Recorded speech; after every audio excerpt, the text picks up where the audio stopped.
ನಮಸ್ಕಾರ ಸ್ನೇಹಿತರೆ, ಇವತ್ತೇ ಶಂಕರ ಜಯಂತಿ. ಇದು ಹಿಂದೂಗಳು ಮಹತ್ತರವಾಗಿ ಹೆಮ್ಮೆಯಿಂದ ಹೇಳಿಕೊಳ್ಳುವಂತ ಪವಿತ್ರವಾದ ದಿನ. ಇವತ್ತು ನೀವು ಏನೂ ಮಾಡದಿದ್ರೂ ಪರವಾಗಿಲ್ಲ, ಈ ಒಂದು ಮಾತನ್ನ 3 ಸಲ ಹೇಳಿದ್ರೆ ಸಾಕು. ಆ ಪರಮೇಶ್ವರ ನಿಮ್ಮ ಜೀವನವನ್ನು ಬದಲಾಯಿಸಿ ಪರಮ ಸುಖವನ್ನು ಅನುಗ್ರಹಿಸುತ್ತಾರೆ. ಆದಿಶಂಕರಾಚಾರ್ಯರು ಜನಿಸಿದಂತ ಈ ಶುಭ ದಿನದಂದು ನೀವು ಯಾವ ಮಾತನ್ನು 3 ಸಲ ಹೇಳಿದರೆ ಶುಭ ಉಂಟಾಗುತ್ತದೆ ಎಂದು ಈ ವಿಡಿಯೋದಲ್ಲಿ ನಾವು ತಿಳಿದುಕೊಳ್ಳೋಣ. ಆದರೆ ಅದಕ್ಕೂ ಮುಂಚೆ ನೀವಿನ್ನೂ ನಮ್ಮ ಚಾನೆಲ್ ಅನ್ನು ಸಬ್ಸ್ಕ್ರೈಬ್ ಮಾಡ್ಕೊಂಡಿಲ್ಲ ಅಂದ್ರೆ ಖಂಡಿತ ಈಗಲೇ ಸಬ್ಸ್ಕ್ರೈಬ್ ಮಾಡ್ಕೊಳ್ಳಿ. ಹಾಗೆ ಈ ವಿಡಿಯೋ ಇಷ್ಟ ಆದ್ರೆ ಮರೀದೇ ಒಂದು ಲೈಕ್ ಕೊಡಿ. ನಮ್ಮ ಸನಾತನ ಧರ್ಮದ ರಕ್ಷಣೆಗಾಗಿ ಅವತರಿಸಿದಂತ ಪರಮೇಶ್ವರನ ಅವತಾರವೇ ಶ್ರೀ ಆದಿಶಂಕರಾಚಾರ್ಯ. ಆ ಮಹೇಶ್ವರನೇ ಹಿಂದೂಗಳನ್ನು ಕಾಪಾಡಲು ಶಂಕರಾಚಾರ್ಯರ ರೂಪದಲ್ಲಿ ಅವತರಿಸಿದ್ದಾರೆ ಎಂದು ಭಕ್ತರು ನಂಬುತ್ತಾರೆ.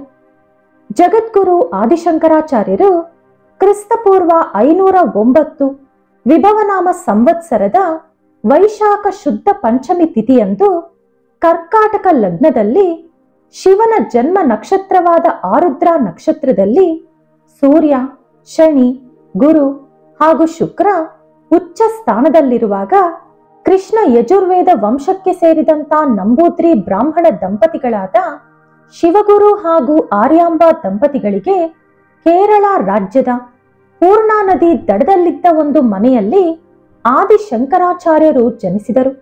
ಶಿವಗುರು ಮತ್ತು ಆರ್ಯಾಂಬಾ ದಂಪತಿಗಳು ತ್ರಿಜೂರ್ನಲ್ಲಿನ ಋಷ್ಣಾಚಲ ಪರ್ವತದ ಮೇಲಿರುವಂತಹ ಶಿವನನ್ನು ಪ್ರಾರ್ಥನೆ ಮಾಡಿ ಅವರ ಅನುಗ್ರಹದಿಂದ ಪುತ್ರನನ್ನು ಪಡೆದುಕೊಂಡರು.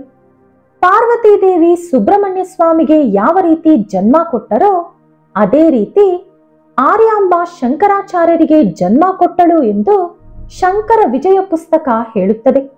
ಅವರು 2ನೇ ವರ್ಷ ವಯಸ್ಸಿನಲ್ಲಿ ಓದುವುದು, ಬರೆಯುವುದು, ಮಹಾ ಗ್ರಂಥಗಳನ್ನು ಕೂಡ ಓದುವುದು ಕಲಿತುಕೊಂಡರು. ಶಂಕರಾಚಾರ್ಯರು 3ನೇ ವರ್ಷಕ್ಕೆ ಕಾಲಿಟ್ಟಾಗ ಅವರ ತಂದೆ ಶಿವಗುರು ಮೃತಪಟ್ಟರು. ಅದರ ನಂತರ ತಾಯಿ ಆರ್ಯಾಂಬ ಶಂಕರಾಚಾರ್ಯರಿಗೆ ಉಪನಯನ ಮಾಡಿದರು. 7ನೇ ವರ್ಷಕ್ಕೆ ಬರುವ ಹೊತ್ತಿಗೆ ಎಲ್ಲಾ ವೇದಗಳನ್ನು ಕೂಡ ಶಂಕರಾಚಾರ್ಯರು ಕಲಿತು ಬಿಟ್ಟರು. ಒಂದು ಸಲ ಶಂಕರಾಚಾರ್ಯರು ದೇವಿಗೆ ಹಾಲನ್ನು ನೈವೇದ್ಯವಾಗಿ ಸಮರ್ಪಿಸಿ ಅದನ್ನು ಸ್ವೀಕರಿಸಲು ದೇವಿ ಬರಲಿಲ್ಲ ಎಂದು ತೀವ್ರವಾದ ದುಃಖದಲ್ಲಿದ್ದಾಗ ದೇವಿ ಅವರೆದುರು ಪ್ರತ್ಯಕ್ಷವಾಗಿ ಅವರನ್ನು ಮಡಿಲಿನಲ್ಲಿ ಕೂರಿಸಿಕೊಂಡು ಆ ಹಾಲನ್ನು ಅವರಿಗೆ ಕುಡಿಸಿ ಅವರ ಕರುಣೆ ಮತ್ತು ಕಟಾಕ್ಷವನ್ನು ಆ ಪುಟ್ಟ ಶಂಕರನಿಗೆ ಕೊಟ್ಟರು. ಇನ್ನು ಇದು ಕೇಳಿದರೆ ನೀವು ಆಶ್ಚರ್ಯ ಪಡುತ್ತೀರಿ.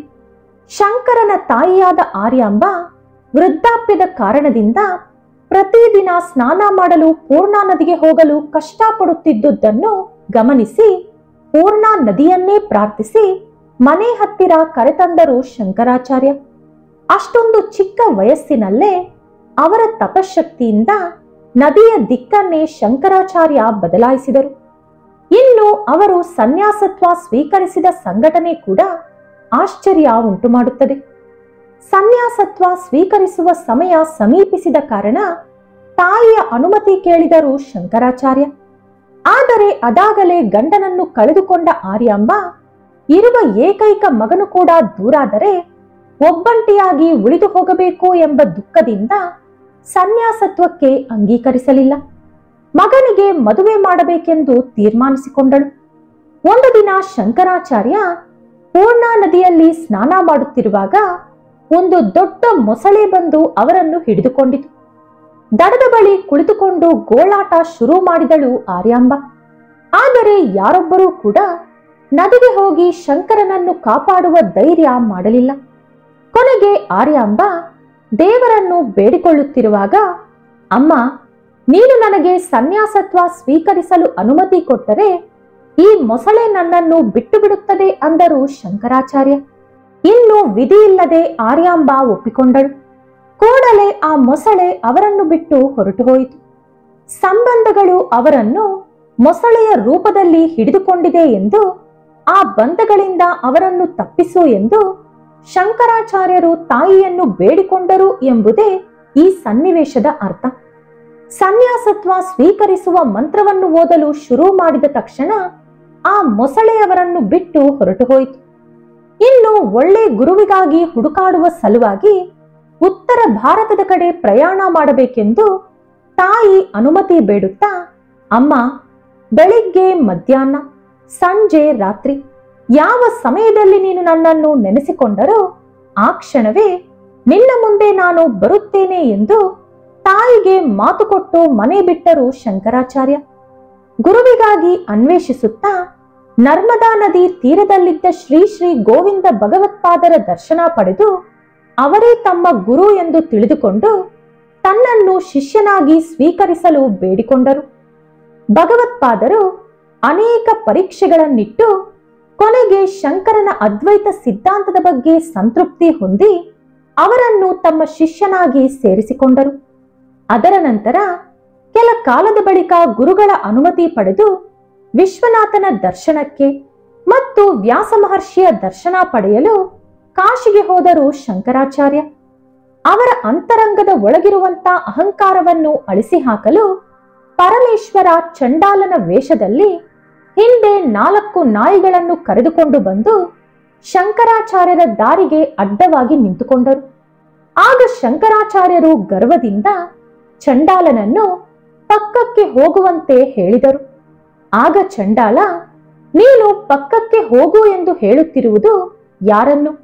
ಈ ದೇಹವನ್ನ ಅಥವಾ ಈ ದೇಹದ ಒಳಗಿರುವ ಆತ್ಮವನ್ನ ಎಂದು ಪ್ರಶ್ನಿಸಿದರು. ಆ ಒಂದು ಮಾತಿನಿಂದ ಬಂದಿರುವುದು ಪರಮೇಶ್ವರ ಎಂದು ಅರ್ಥ ಮಾಡಿಕೊಂಡ ಶಂಕರಾಚಾರ್ಯ ಅವರ ಅಹಂಕಾರವನ್ನು ತೊರೆದು ಮನೀಷ ಪಂಚಕ ಸ್ತೋತ್ರವನ್ನು ಹಾಡಿ ಶಿವನನ್ನು ಸಂತೃಪ್ತಿಪಡಿಸಿದರು. ಬಳಿಕ ಕಾಲ್ನಡಿಗೆಯಲ್ಲಿ ದೇಶವೆಲ್ಲ ಸಂಚರಿಸಿ ಅದ್ವೈತ ಸಿದ್ಧಾಂತವನ್ನು ಪ್ರಚಾರ ಮಾಡುತ್ತಾ ತಮ್ಮ ಸಿದ್ಧಾಂತದ ಚರ್ಚೆಯಲ್ಲಿ ಅನೇಕ ಪಂಡಿತರನ್ನು ಸೋಲಿಸಿದರು. ಬಳಿಕ ಆ ಸೋತವರೆಲ್ಲರೂ ಶಂಕರನನ್ನೇ ತಮ್ಮ ಗುರುವಾಗಿ ಸ್ವೀಕರಿಸಿದರು. ಅಷ್ಟೊಂದು ಮಹೋನ್ನತ ವ್ಯಕ್ತಿ ಶ್ರೀ ಆದಿಶಂಕರಾಚಾರ್ಯ. ಜಗದ್ಗುರು ಆದಿಶಂಕರಾಚಾರ್ಯರ ಜಯಂತಿ ಸಲುವಾಗಿ ನೀವು ಸಾಧ್ಯವಾದರೆ ಹತ್ತಿರದಲ್ಲಿರುವ ಶಂಕರ ಮಠಕ್ಕೆ ಹೋಗಿ ಶಂಕರಾಚಾರ್ಯರ ದರ್ಶನ ಪಡೆದುಕೊಳ್ಳಿ. ಅದು ಸಾಧ್ಯವಾಗದಿದ್ದರೆ ಮನೆಯಲ್ಲೇ ಶಂಕರಾಚಾರ್ಯರ ಫೋಟೋ ಇದ್ದರೆ ಅದಕ್ಕೆ ಬಿಳಿ ಹೂವಿನ ಮಾಲೆ ಸಮರ್ಪಿಸಿ ಫೋಟೋ ಮುಂದೆ ಒಂದು ದೀಪದಲ್ಲಿ 3 ಬತ್ತಿ ಇಟ್ಟು ಹಸು ತುಪ್ಪದಿಂದ ದೀಪ ಹಚ್ಚಿ. ಒಂದು ವೇಳೆ ಶಂಕರಾಚಾರ್ಯರ ಫೋಟೋ ಇಲ್ಲದಿದ್ದರೆ ಈ ಒಂದು ಪ್ರತ್ಯೇಕವಾದ ಶ್ಲೋಕವನ್ನು ಒಂದು ದೀಪದ ಮುಂದೆ ಕುಳಿತುಕೊಂಡು ಓದಿದ್ದೇ ಆದರೆ ವರ್ಷವಿಡೀ ಶಂಕರಾಚಾರ್ಯರ ಅನುಗ್ರಹ ಪಡೆದುಕೊಳ್ಳುತ್ತೀರಿ. ಆ ಮೂಲಕ ವಿದ್ಯಾಪರವಾಗಿ ಮತ್ತು ಯಾವುದೇ ಅಡೆತಡೆ ಇಲ್ಲದೆ ತಿರುಗಿಲ್ಲದಂತೆ ನಿಮ್ಮ ಮಕ್ಕಳು ಜೀವನದಲ್ಲಿ ಗೆಲುವು ಸಾಧಿಸುತ್ತಾರೆ.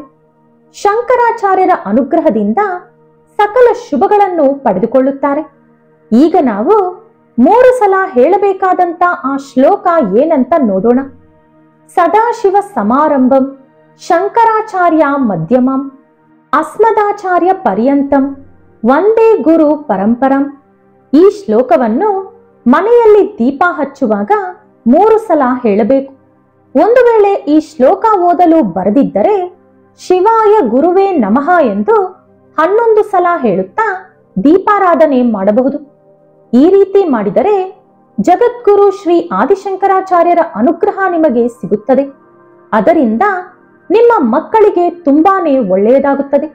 ಹಾಗೆ ಸಾಧ್ಯವಾದರೆ ಇವತ್ತು ಪ್ರತ್ಯೇಕವಾದ ಒಂದು ದಾನ ಕೊಟ್ಟರೆ ತುಂಬಾ ಒಳ್ಳೆಯದು. ಶಂಕರ ಜಯಂತಿ ಸಂದರ್ಭವಾಗಿ ಯಾರಿಗಾದರೂ ಚಪ್ಪಲಿ ಅಥವಾ ಕೊಡೆ ದಾನ ಕೊಟ್ಟರೆ ಒಳ್ಳೆಯದು. ಅಥವಾ ಯಾರಾದರೂ ಬ್ರಾಹ್ಮಣರಿಗೆ ಸ್ವಯಂ ಪಾಕ ಕೊಟ್ಟರೂ ತುಂಬಾ ಒಳ್ಳೆಯದು.